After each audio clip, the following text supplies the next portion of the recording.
Do people change? Absolutely. Can you change them? No. The only way you might be able to inspire change in another human being, be it a family, a friend, your romantic partner, your child, is through modeling.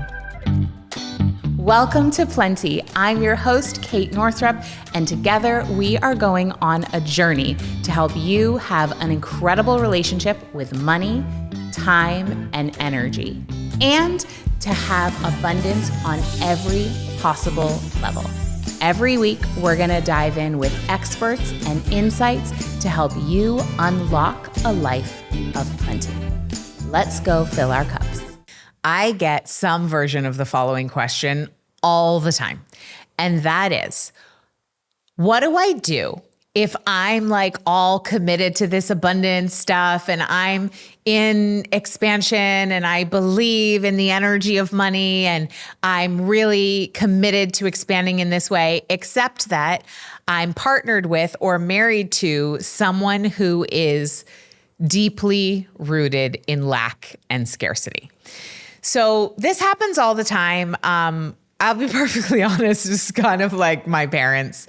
And so I know this one really intimately. And I think for all partnerships, we tend to gravitate towards people who are our opposite. And that's beautiful, right? Like I think about oysters and how the agitation of having sand in an oyster over time creates a pearl. Or I think about how friction creates fire, or how pressure creates a diamond. So there can be absolutely beautiful things that come from pressure, friction, irritation, and that opposite.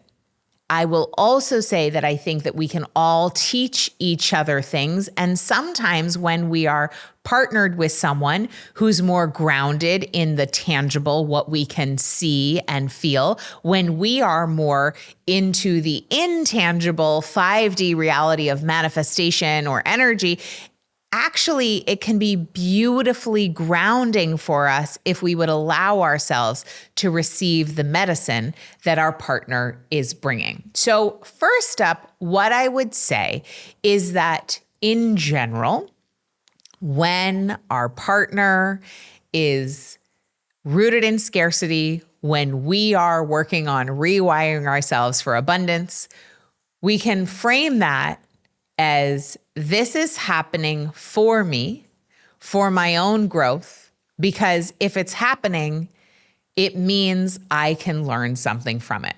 So as opposed to automatically going to this is a problem, we can ask ourselves, okay, how is this here to teach me? How can I expand from this experience? And my friend Maura Moynihan, who I know I've talked about on the podcast before, her question is so powerful. And she says, what if this wasn't a problem? Right? So let's start there. Like if we say, what if this wasn't a problem? A whole host of possibilities open up. There's a softening.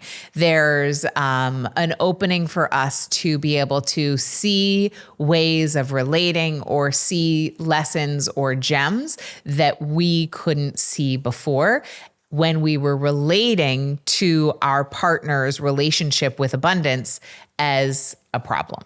In fact, what if it is a possibility? Right? So just let's start there.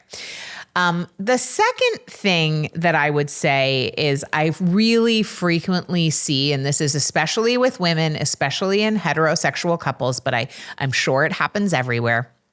I see women using their husband's scarcity programming as an excuse for why they can't have what they want. And I will say that is very sneaky, and it is an unconscious way to get out of the courageous work it takes to expand into abundance. So making your partner the problem is a very sneaky way of getting yourself off the hook. Just see if that one lands for you. Because if we make our partner the problem, then we don't actually have to look at ourselves. So I would ask, For each of us, is there any way in which my partner's commitment to scarcity is mirroring or reflecting or an invitation for me to look at any of my own scarcity in myself? Like, is there any way that my partner is reflecting, mirroring something that I need to look at myself? Because nearly every single time we want something in the external world, the best way to receive it is to give it to ourselves first. So, for example, if your partner, let me think of a good example here. Okay, so maybe you really like to go out to nice dinners and your partner says it's too expensive and that you both need to eat all your meals at home. So you might say, well, it's my partner is the problem. I want this thing. They're saying I can't have it, but I want this thing. I would ask yourself, how can I create for myself the experience I long for of having an elegant meal? Perhaps where someone else serves it to me, right? And you could even be playful with it and even say to your partner, okay, cool, we're going to eat at home. My desire is every now and again to have a delicious, elegant meal that is cooked by someone else, that is served by someone else, where someone else cleans up. Is that an experience that you would be willing to create, perhaps, instead of us going out for a meal since you don't want to spend the money? Right? So that you could actually create an opening of possibility for how you could get what you want through another avenue where you both win. And maybe that's something you could trade off and on while still aligning with your family's spending plan. I don't know. It's a possibility. Or maybe it's that you trade delicious, elegant meals with another family or with a girlfriend or whatever. But there's always a way, even if it's a small way, to give ourselves what we want in exactly the way our lives are set up right now.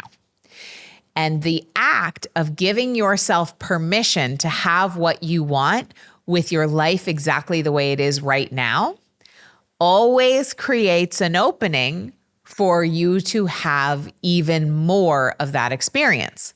Why? Because it wires your neural pathways to have the receptor sites, literally, for that experience. And when you repeat that over and over and over again, you can't help but have more experiences that match with it, because our external world is always a match for our internal environment. Okay. So that was another thing.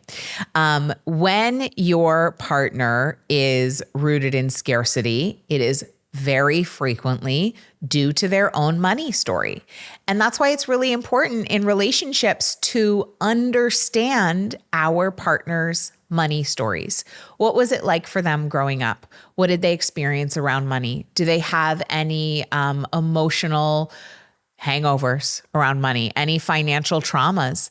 What did they learn about money? How did their parents talk about money? What was modeled to them explicitly, implicitly?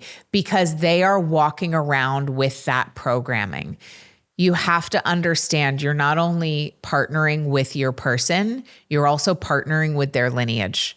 And we need to ask ourselves, certainly if you're in the dating realm of your life, I would really ask yourself, when you meet your partner's family, you might want to ask yourself, is this a lineage that I am willing to engage with? Because those lineage patterns are going to be part of your life. Whether your partner is working on healing those lineage patterns or not, you are going to be coming face to face with those patterns over and over and over again. So choose wisely. Now, I do believe that we choose our partners to heal particular childhood wounds that they exacerbate. right? So in Mike and my relationship, I've talked about this before. We've talked about it a lot. I have this deep wounding around not feeling supported, and he has deep wounding around not feeling enough. So the less supported I feel, the less he feels like he's enough. And the less he feels like he's enough, the less I feel I'm supported, right? So we get into these loops where our childhood wounding is just out here doing a dance together. And we might be, grown ass adults in our 40s with kids, but we are essentially two hurt little kids playing stuff out together. And because we've done a lot of therapy, because we've been willing to tell each other our stories, because we've been willing to hold space for each other, and listen compassionately to what's coming up for the other person, and to really deeply understand that the content of any particular disagreement or argument we're having is not actually about the content itself. It is 99.9% of the time us bringing old stuff to the table and something in the content of our interaction getting activated, right? So many years ago, Mike and I got in a fight about who was making this particular stuffed peppers dish for dinner.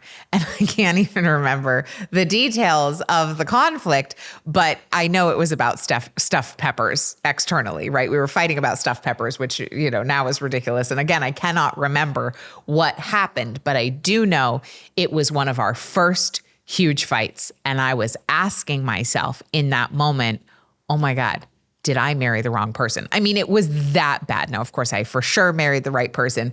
We've done so much healing since then. This was in 2016, I think. It was a long time ago. But ultimately, we're fighting about stuffed peppers, but it was about our deep stuff. When it comes to money, money brings up our deep stuff, especially our feelings around security and freedom.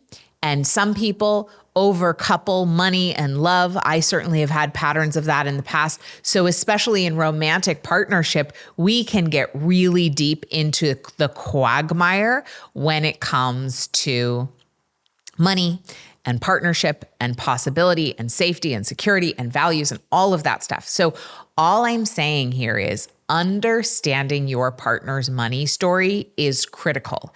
And if you choose to join our Relaxed Money program, you can actually join with your partner, with your romantic partner, for the price of one person, because I believe so deeply in healing money difficulty, healing money stories in partnership. It can set relationships free. And when I think about the intergenerational healing, the lineage clearing, and the possibility that opens up when two people heal their money stuff together, it is so powerful how much it can change possibilities for families, for intergenerational wealth, for intergenerational joy, for intergenerational freedom. And so this is some of the work that we do in our program. Okay, so you got to know your partner's money story, because their triggers are going to come up and your triggers are going to come up. And it's so much easier to stay open-hearted with your partner when you understand the landscape of their psyche, because they will unconsciously bring stuff to the conversation around money that doesn't actually have to do with money or the present day situation, but they're bringing it. And if you know that, then you won't get so hooked by the content, and one or the other of you can help to bring the conversation to what it really is about, which is 9 times out of 10, our deeper childhood conditioning as it relates to money, safety, security, and love. So it's really big stuff here. At the end of the day, your abundance is your own responsibility. And the only time, this is my friend Chris Carr says, the only time you can change someone else is when they are in diapers.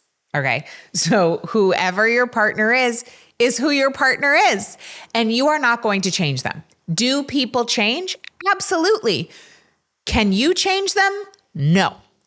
The only way you might be able to inspire change in another human being, be it a family, a friend, your romantic partner, your child, is through modeling.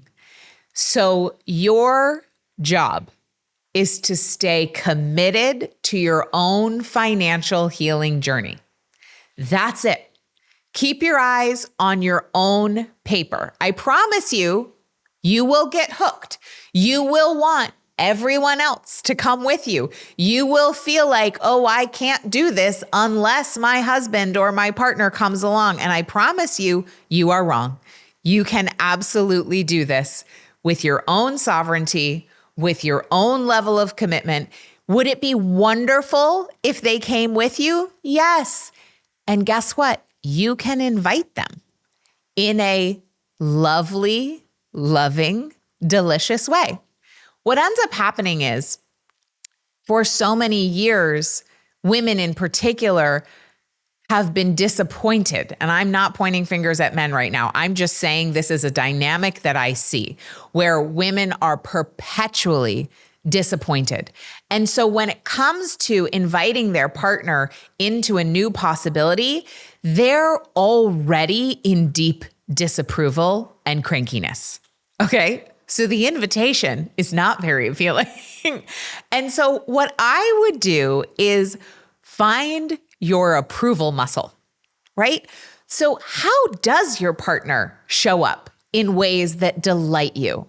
How are they already contributing to the incredible abundance in your life? Even if it's not what you think it should be or what you wish it were, what is actually working? My friend Regina, Mama Gina, says, the sooner you can get into approval about what is, the sooner what's next will fall into your lap. So you want to get into agreement with what is. So what is in your relationship? Maybe your partner is deeply grounded in 3D reality. How wonderful. Maybe they make you feel so safe because they're so good at taking care of the tactile, logistical details of living here on planet Earth. How wonderful. Can you find a place within you that can be grateful for that, that can approve of them for all the ways they are showing up? And then from that place, could you flirtatiously, seductively, or at least lovingly invite them into a new possibility? And if you can do that from a place of approval, they are much more likely to come along than if you are bringing with you decades of resentment. So I hope this was helpful. I promise you, you get to have abundance no matter what. Don't let anyone hold you back. Keep your eyes on your own paper and keep moving forward because this is absolutely your birthright. And also, we have hundreds and hundreds of stories of financial healing within couples. So I am going to just keep that light on that you can be the next one. Thanks so much for listening, and I'll see you next time. Thanks for listening to this episode of Plenty. If you enjoyed it, make sure you subscribe, leave a rating, leave a review. That's one of the best ways that you can ensure to spread the abundance of plenty with others. You can even text it to a friend and tell them to listen in. And if you want even more support to expand your abundance, head over to katenorthrup.com/breakthroughs, where you can grab my free money breakthrough guide that details the biggest money breakthroughs from some of the top earning women I know, plus a mini lesson accompanying it with my own biggest money breakthroughs and a nervous system healing tool for you to expand your abundance. Again, that's over at katenorthrup.com/breakthroughs. See you next time.